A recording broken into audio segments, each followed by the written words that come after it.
When I hear the term climate change and climate crisis, my initial thought is always sad. We are already feeling the impacts of climate change today. This is not something we're waiting to see or we're expecting to see. How we treat our natural environments today will affect the environments that we will live in as youth tomorrow.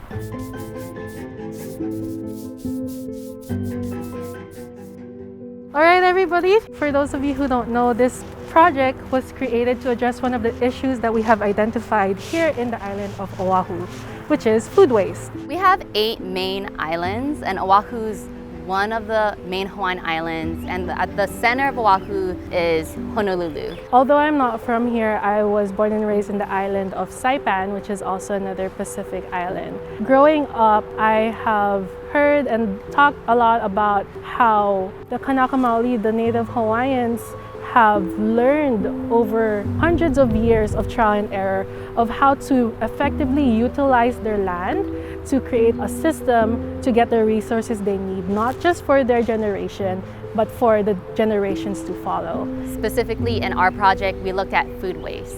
It's a resource that we should utilize, but we do not, which is mind-blowing because in Hawaii, we have a beautiful climate that's able to grow our food and farm, and the importance of farming is that we're able to be sustainable as an island community. About 90% of the food that we eat here is imported. We have the resources here in the island to grow our own food and to sustain ourselves. With the food waste issue, we wanted to help drive that cycle of getting the food that we don't use and bringing it back to the aina, bringing it back to the land. This project, Global Warming, uses the power of worms to break down the energy that is found within this food waste. It was something that we felt that we could do locally, sustain it, to grow it at all of our different YMCAs. Then COVID hit. We weren't able to go into the branches, we weren't able to start these projects at the local communities like we thought we were able to. And that's when e-waste came up. Everybody was buying new computers, buying new televisions for their time at home. The question came up is, well, where are they putting all the old stuff? A lot of us see it in the streets, or things are just thrown into the landfill where they don't belong. We've been able to hold 3 events so far, and each event we were able to partner with other community organizations.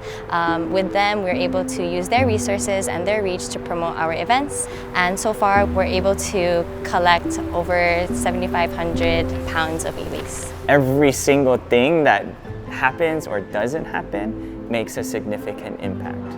The piece of litter that someone throws, the TV that someone throws, that'll directly impact our local climate. A program that will mitigate that, or a project that will mitigate that, even for one day, makes a significant impact. The e-waste project actually came about after our trip to London 175.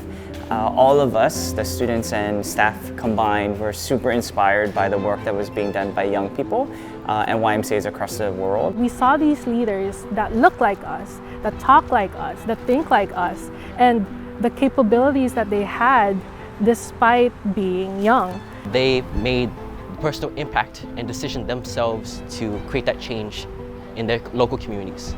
We in Hawaii have a personal connection with each other because of our different cultures and traditions of protecting the land that feeds us. We will no longer wait for us to grow up, to have the fancy titles, to have the years of experience. Climate change is not going to wait for us, and neither should we.